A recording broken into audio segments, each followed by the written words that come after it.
sans arrêt, sans arrêt. Hein, je leur dis, c'est vous, je vous dois tout. Je vous dois tout. Le lien entre le geste et l'idée, l'humain et le politique, c'était ça que je voulais montrer. Mais lui, il préférait aller pêcher. J'ai continué à filmer. Il s'inquiétait toujours de ce que je voulais faire de lui exactement.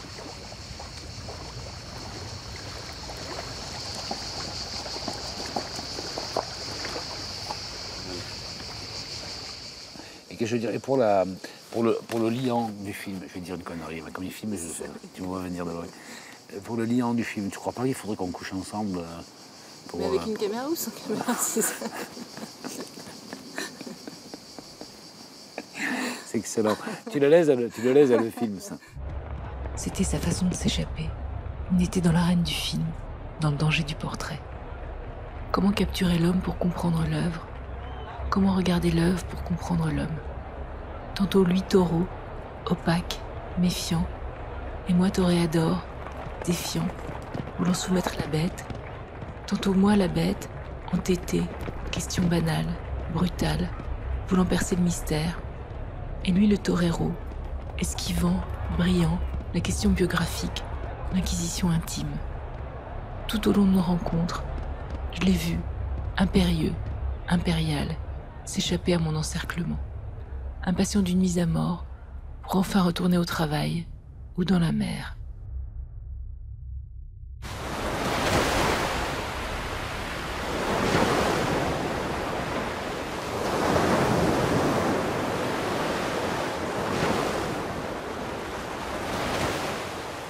On n'est pas au sud par extrait de naissance, on est par volonté. Et de toute façon, le sud, c'est un extrait de voyage et pas un extrait de naissance. Tu l'es par volonté. C'est-à-dire que les gens de Munich, les Munichois sont beaucoup plus au sud que les Grenoblois, par exemple. Parce qu'ils sont très festifs, ils sont très déconnants. Bien sûr. Tu vois. Le Romain est plus au sud que l'Algérois, tu vois. Parce que l'Algérois, il est vachement coincé entre la morale et la religion. Je sais, je suis né en Algérie. Pour moi, la fille de l'Est qui ne se sentait nulle part et n'aimait que l'ombre, à le regarder vivre, je commençais à ressentir la brûlure de la géographie dans laquelle il vivait et qu'il constituait. Donc je suis ce qu'on appelle un pied noir. Donc je cumule italien, camarguais, pied noir, avec un arrière-grand-père gitan, 1 sur 8.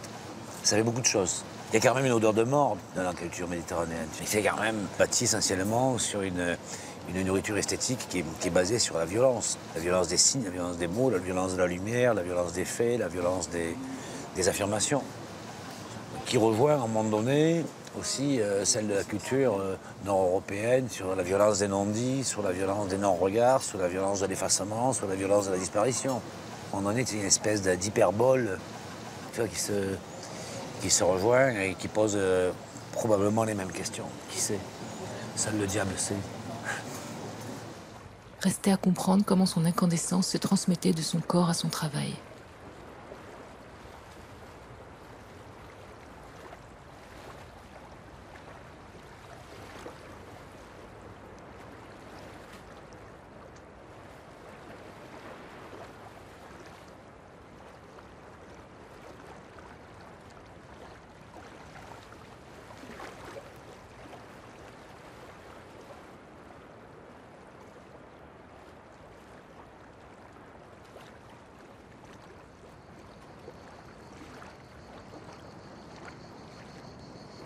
J'ai décidé de le traquer. Personne ne pouvait dire mieux que lui qui il était, ce qu'il faisait, pourquoi, comment. Rien ne pouvait le définir de l'extérieur, pas de cadre qui puisse le contenir totalement. J'avais décidé de le suivre partout où il me laisserait aller, en vacances, au travail. Je ne voulais que lui. Moi, je voulais être un bord de mer, puis c'est tout. C'était un choix. Choix esthétique, peut-être inconscient aussi, parce que en même temps, c'est pas simple hein, d'habiter et travailler dans un village. Normalement, je serais condamné à faire des petites choses, pastiches, tu vois. Mais sur le plan 400, c'est quel document? Ouais. Ouais.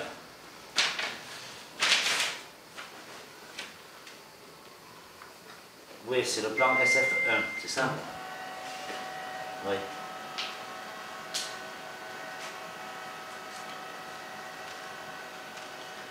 Tu veux dire quoi, les 116, 122, c'est ça? 116, 122, 111 aussi, c'est ça, mais c'est pas un problème, ça. C'est pas un problème. C'est pas un problème. Voilà. Alors moi, ce que je vois là, sur le grossissement des tableaux, sur le grossissement, l'augmentation de la profondeur des tableaux des baies, moi je trouve ça, plus c'est profond, mieux c'est. Enfin, tant que c'est en position, volet roulant, non déplié d'ailleurs. Hein. Parfois on a des augmentations. Par rapport aux limites d'emprise constructive, on reste bon là. Bon écoute, moi je pense que ça va donner, hein. Je pense que ça sera.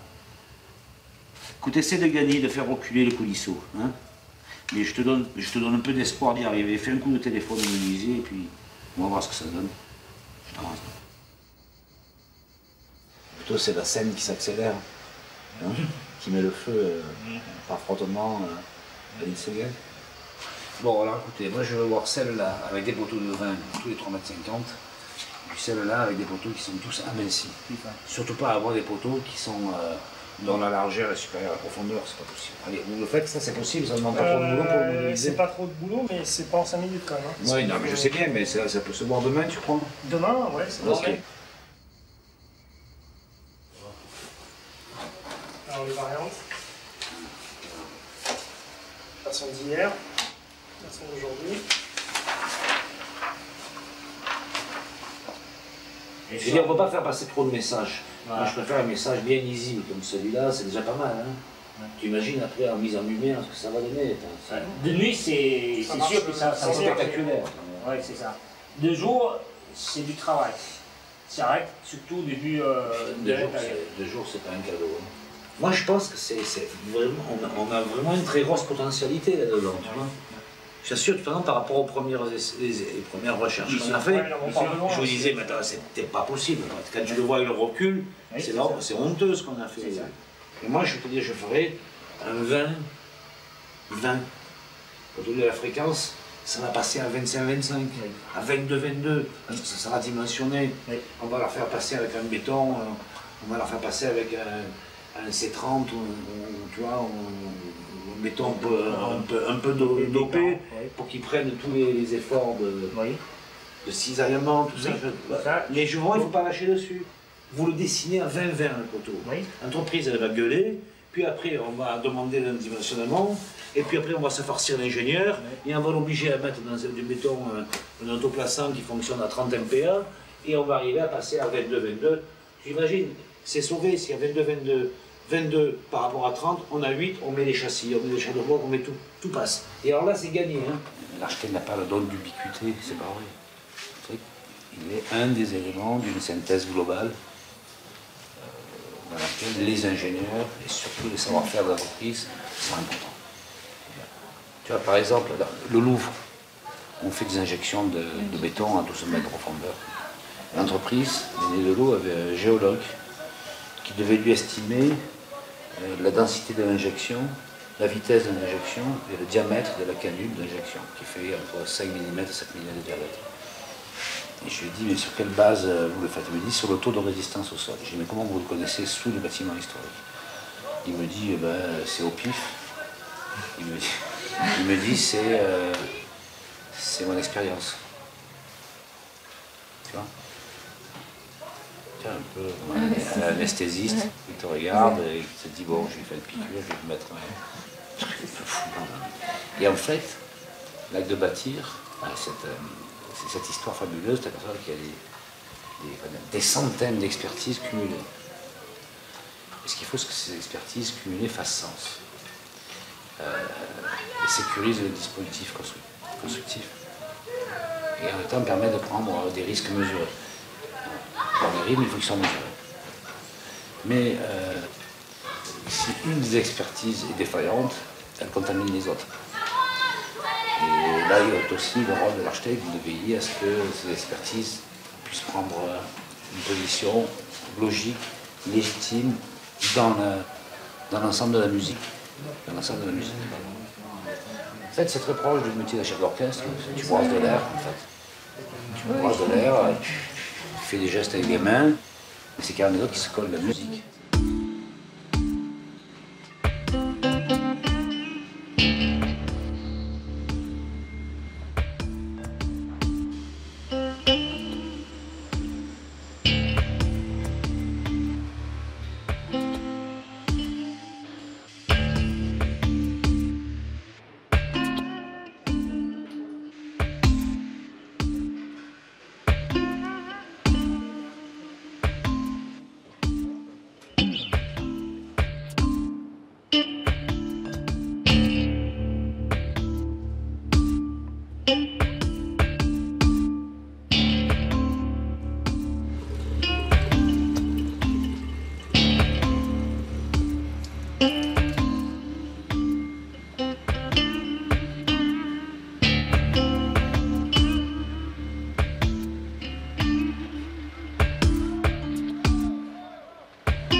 Il me laissait passer les frontières.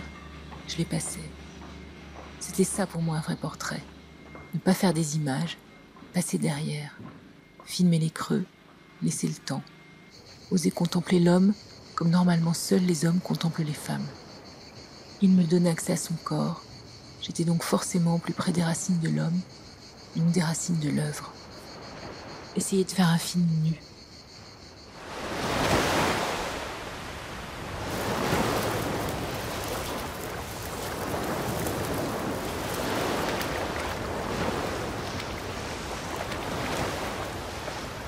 J'ai toujours eu le goût pour la minéralité.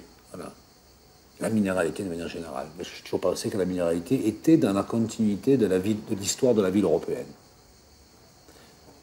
La cité a toujours été bâtie et cimentée dans sa cohésion formelle par une croyance qui est celle de la minéralité. Et ça fait quand même quelques milliers d'années que ça dure.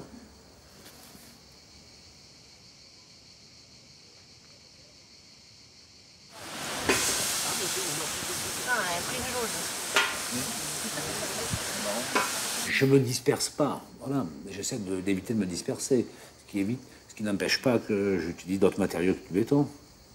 J'utilise de l'aluminium, de l'inox, du bois, de la pierre.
Alors, Saint-Étienne. Bon, la maison de l'emploi, c'est pas un programme facile. Hein. Lorsqu'on va dans une maison de l'emploi, c'est que dans sa vie, ça marche pas très bien. C'est-à-dire qu'on a perdu son boulot, qu'on est condamné à être dans la requalification, condamné à aller dans ce genre de lieu pour chercher des stages. On rentre pas dans une maison de l'emploi avec un sourire. Et donc, c'est très difficile de porter un message optimiste. Moi, j'ai envisagé ce projet avec beaucoup de pudeur. D'abord, c'est un projet qui est très intériorisé. Sur les coursives, il y a des voiles translucides. On n'est pas dans le voyeurisme. Voilà. On n'est pas dans la transparence comme illusion de la démocratie. Je me souvenais que Claude Viala disait qu'en 68, alors qu'il terminait ses études, tout avait été fait. Lui-même pensait que tout avait été dit dans la peinture, que tout avait été fait, qu'il n'y avait plus d'espoir. Et lui, comme d'autres, sa génération, ont continué à vouloir repousser les limites de la peinture. On voulait conserver un espoir, continuer à espérer, dire oui, ce métier de peintre est légitime. Viala, Toroni, Mossé, et même jusqu'à Buren, qui va support sur femme, mais c'est pareil. Voilà, repousser les limites de la peinture. Et ça m'a donné envie par la plus grande lâcheté, de me déposséder, de déposer ma responsabilité d'architecte entre les mains du peintre. J'ai donc contacté Viala et j'ai demandé s'il pensait que c'était concevable de faire en sorte que les fenêtres de ce lieu puissent être ses propres fenêtres à lui, sur le réel, sur son propre irréel, je ne sais pas comment il faut le dire. Et Viala m'a dit OK. Il m'a prêté un pattern, c'est-à-dire un modèle qui était plein de peintures, etc. Et on l'a scanné, on l'a modélisé numériquement. Puis après, évidemment, sur le chantier, on a fabriqué des mannequins. Ces mannequins, après décoffrage, on a vu voilà, ces percements naître comme ça. On les a finis à coups de marteau d'ailleurs. Hein. Il y a eu un seul maçon qui a, au burin, tabassé un peu toutes les arêtes, puisque tous ces haricots sont tous différents, puisqu'ils sont finalement à l'arrivée faits main, un peu comme la peinture de Viala. Alors, ce qui est extraordinaire, c'est que lorsqu'on regarde la façade, on s'aperçoit que, effectivement, l'architecture, c'est tout de même, ou tout au moins l'architecte s'est dépossédé de son autorité pour la laisser se substituer celle du peintre. Et ça me faisait penser à cette phrase de Viala. J'avais interrogé, il m'avait dit, vous savez, Ricciotti, la seule chose que j'ai inventée, c'est la disparition du cadre. C'est-à-dire l'extinction du format. Je voyais, effectivement, c'était ça. Et je me disais, c'est incroyable comme le travail de Viala torpille finalement le travail de l'architecte. Mais ce message est là, c'est-à-dire celui de continuer à garder espoir.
Il n'y en a pas eu.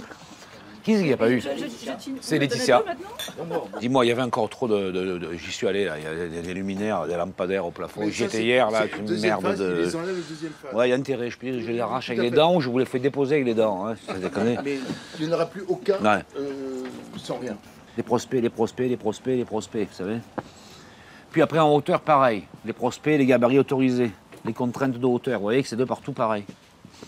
Puis après, on a relié tout ça. Et c'est comme ça que ça fait un stade qui fait là-haut, là, qui danse. Mais ça, c'est pas pareil, là. C'est plus haut ici, non? Mais tout est... Il n'y a aucune hauteur constante. Les amplitudes de hauteur, ça va de combien, Christophe? On va dire 18 mètres dans l'angle sud-ouest, à 35 mètres. Putain, c'est bon la disette quand même. Ça fait longtemps que je n'avais pas bu. Hein. Moi, ça fait une deuxième avant d'y aller quand même. Hein. Bon. La couverture, donc, il ne s'agissait pas de faire les malins sur la question de la couverture. Monsieur Guéras, ça t'intéresse? Bien. Je sais que tu m'as dit que vous voulez écouter un peu sur la technologie. On est dans un système avec presque 80 fléaux de charpente différents qui sont tous avec des angles, des défauts de parallélisme, etc. Et qui portent combien de triangles différents de couverture? 3500. 3500 triangles. Enfin, dont 3250 différents. Dont 3250 différents. Ça suppose deux types de travaux.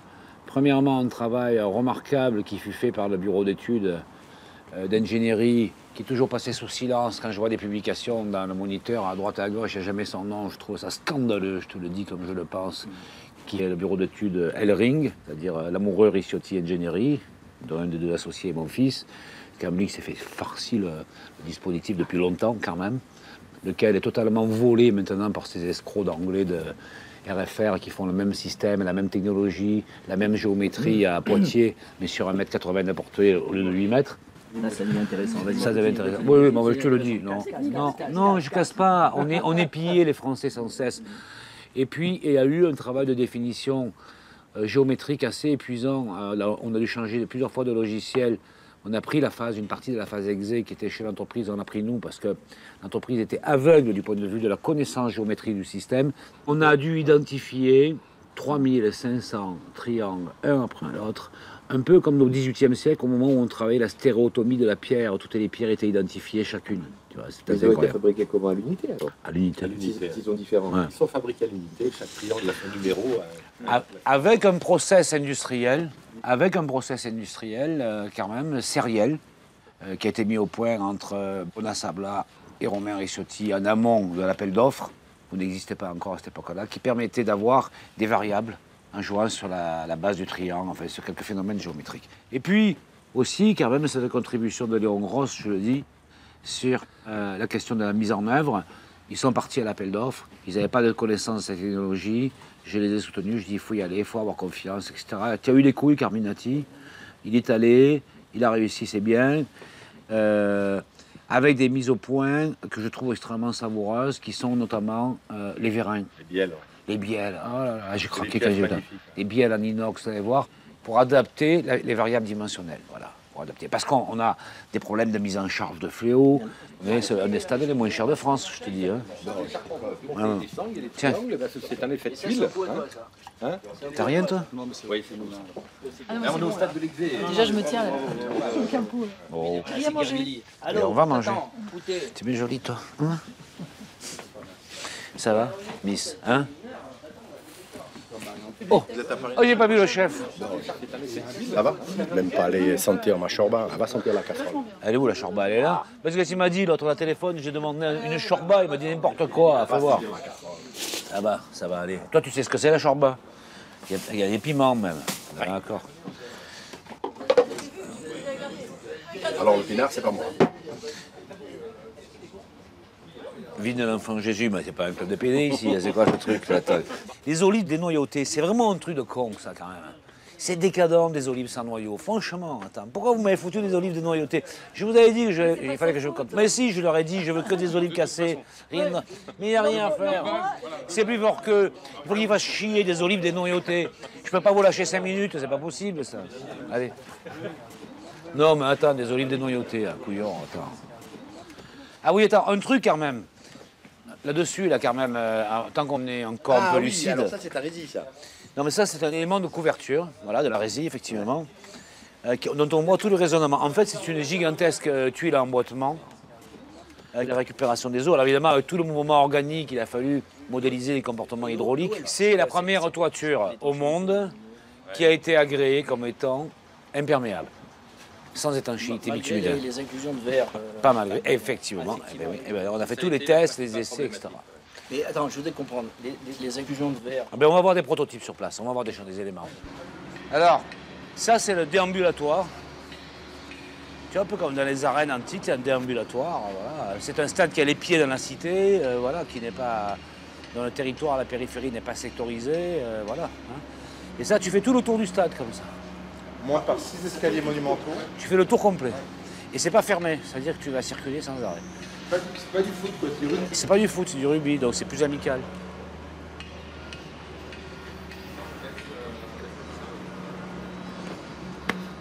On a 3 types d'ouvrages intéressants à analyser. Un, la charpente, donc on a combien de fléaux différents? 74. 74 fléaux, tous différents, en longueur et en orientation, en inclinaison.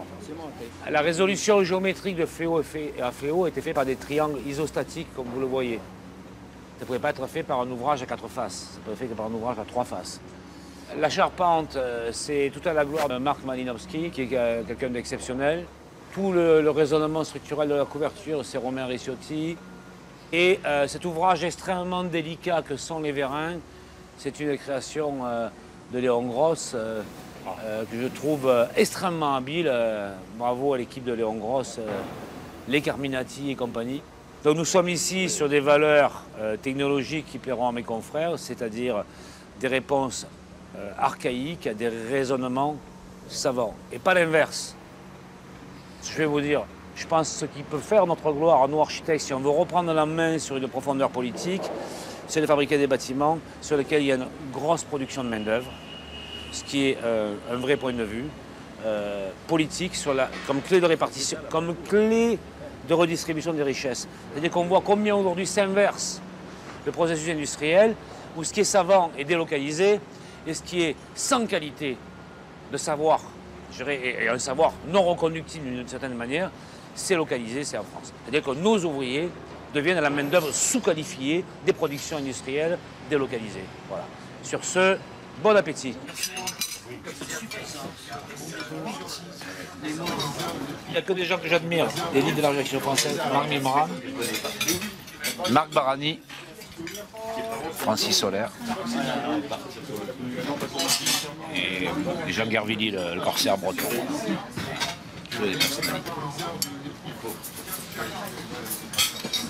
Et évidemment Marc Malinowski. Bonjour. Bonjour.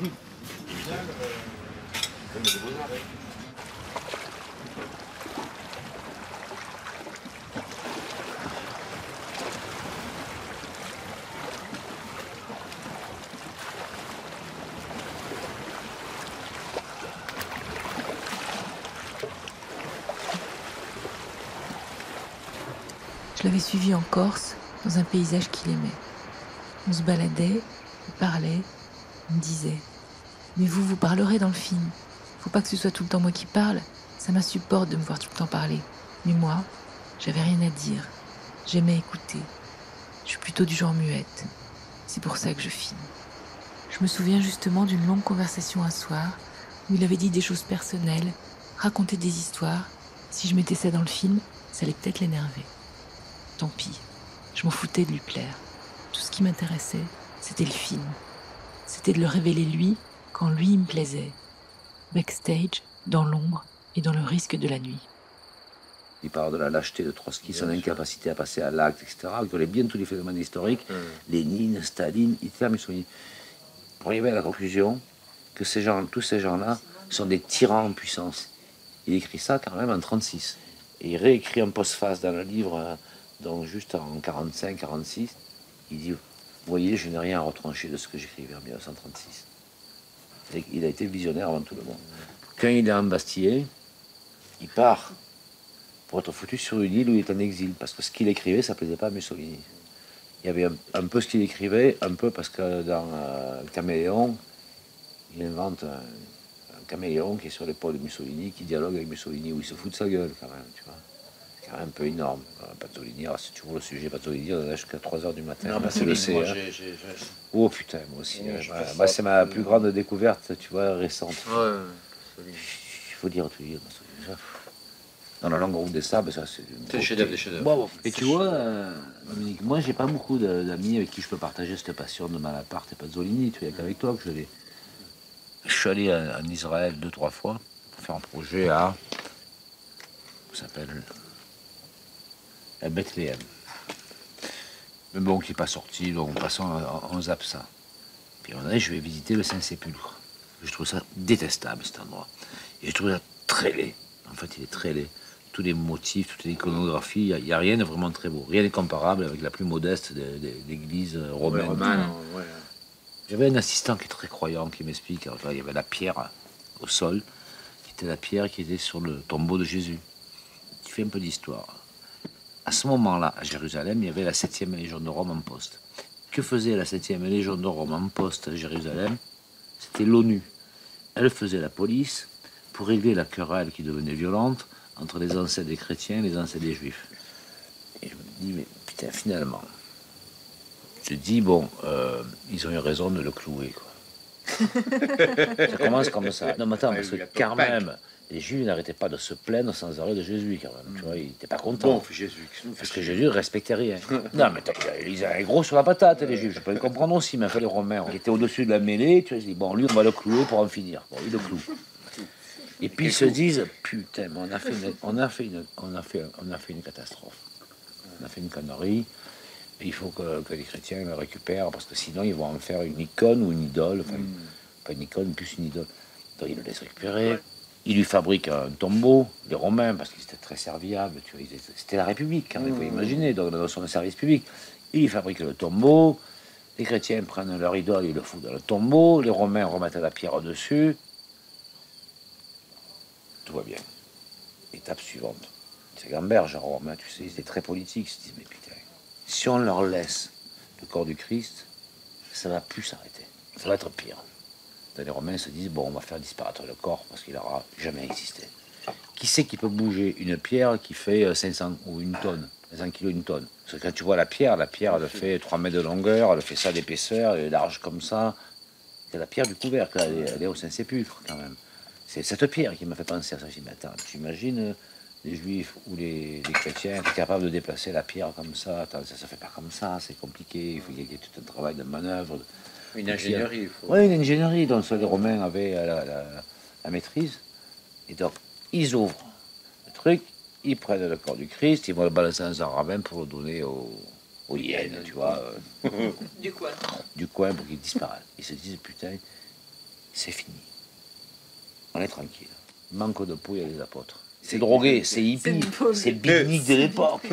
Ils se disent, putain, mais c'est pas fini. Ben, ils réunissent les apôtres, ils organisent un banquet. D'ailleurs, le principe du banquet, une table linéaire, il y a quand même une emphase, une académie, une composition dont seuls les Romains connaissaient les principes esthétiques. C'est ni les juifs, ni les chrétiens qui sont pour la belle table. Et là, qu'est-ce qu'ils font? Ils prennent un légionnaire, un beau mec, maigre, pas de ventre, etc. Ils lui laissent avec la barbe et tout. Ils lui disent, regardez bien. Et ils présentent aux apôtres Jésus. Et c'est un soldat de Rome, en fait, qui s'est mis à table avec eux. C'est mon interprétation. Que tout ça, c'est du cinéma. Il faut avoir un désir, quand même, un désir de récit.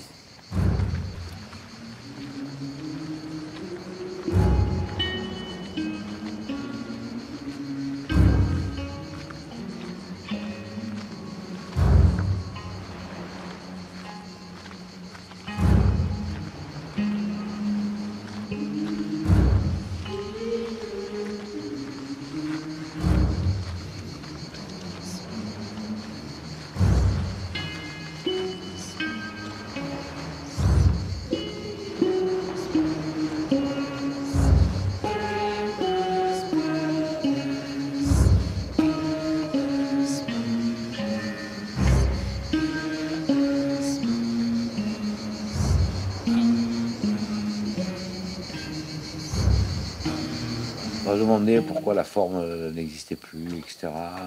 La forme en architecture, tu vois. Effectivement, je sais que la réponse convenue, c'est de dire que la forme n'est qu'une gesticulation. Je dis, bon, ça c'est bon, c'est vrai, on la connaît par cœur. Hein. Je dis, moi, je suis pas d'accord. Je dis, le problème, c'est qu'aujourd'hui, on vit les derniers soubresauts du dernier impérialisme destructeur qui est la question du minimalisme. Qui est terrible. Aujourd'hui, le minimalisme converge avec la culture des talibans, c'est-à-dire la salafiste, c'est-à-dire la destruction de la figure et la destruction de l'ensemble des signes. Je dis, c'est la dernière, c'est la version culturelle du salafisme, tu vois, le minimalisme. Voilà. Faut méditer là-dessus. Tout ce qui est dans l'ordre de la sentimentalisation est perçu comme étant coupable. Non, mais en vous écoutant, j'étais en train de penser à quelque chose que j'avais déjà dit à Laetitia, que tu connais aussi, Myriam. C'est moi, je suis pris par une anxiété nouvelle, qui est celle de considérer que les vecteurs esthétiques de la globalisation ou les vecteurs des signes de la globalisation ont changé de main. Et que pendant longtemps, on a pensé que c'était le capital, c'était le libéralisme, que c'était... Et en fait, qui porte les signes, l'air de bien, ce sont les graphistes, les publicistes, les architectes, les designers et les artistes. Par un incroyable retour de l'histoire, nous allons constater que Playtime de Jacques Tati finalement existe. Et avec évidemment tout ça adossé à un moteur, à un carburant niveleur qui a fait le procès de la question identitaire qui est le minimalisme.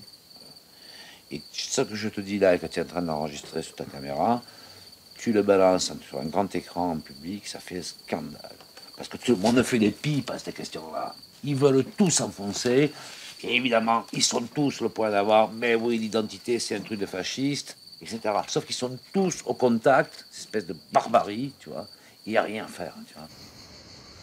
Mais bon, les souvenirs que j'ai, je pense, m'ont construit esthétiquement.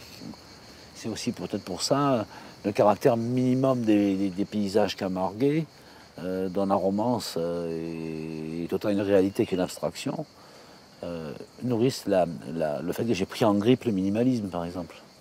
J'ai pris en grippe de manière sévère, tu vois. Ça m'insupporte. Hein. Tu sais, je fais une différence entre minimum et minimal. Je pense que le minimal, c'est une obséquiosité esthétique, le minimalisme. Le minimum, c'est une radicalité esthétique. C'est pas du tout la même chose, tu vois.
C'est... Ah. Là, je tire une connerie, tu vois. Tu vois, une bite, c'est minimum. Un godemiché, c'est minimal. Tiens, elle a laissé dans le film, ça. À propos d'instruments, il me disait de plus en plus « Instrumentalisez-moi, faites un film de vous, faites de moi ce que vous voulez. » Mais c'était lui qui dirigeait. C'était pas le genre architecte soumis. Et ça m'intéressait pas de soumettre. Je voulais faire un film impressionniste, lui à 360 degrés, seul, pendant 1h30, moi disparu. Je lui ai proposé, il a refusé. Il préfère quand je parle, comme là maintenant. Moi j'aime pas, mais comme je l'aime lui, je me soumets. Un jour d'hiver, je suis retournée là où on s'était rencontrés 1 an plus tôt. J'étais à l'intérieur de son œuvre, mais je n'avais pas réussi à aller à l'intérieur de lui. C'est lui qui voulait aller à l'intérieur de moi, soi-disant. Il inversait les rôles pour pas se faire capturer. Mais tout ici, le mélange de spectaculaire et d'humilité, de brutalité et de sensualité, tout donnait envie de passer sa vie avec lui, juste pour voir naître l'idée. Est-ce que j'avais fait un film romantique ? Non. Qu'est-ce que je croyais ? J'avais fait un film sur son travail que j'aimais, c'est tout. Est-ce que j'aurais voulu que ce soit lui qui m'aime ? Peut-être. Est-ce que c'était ça les scènes dont je rêvais avec lui ? Non. Ça, c'était du cinéma. Lui, il voulait un film de moi. Moi, j'aurais voulu être au cœur de l'architecte. Est-ce que c'est sa dépouille ou la mienne qu'on emportera ? Qui sait ?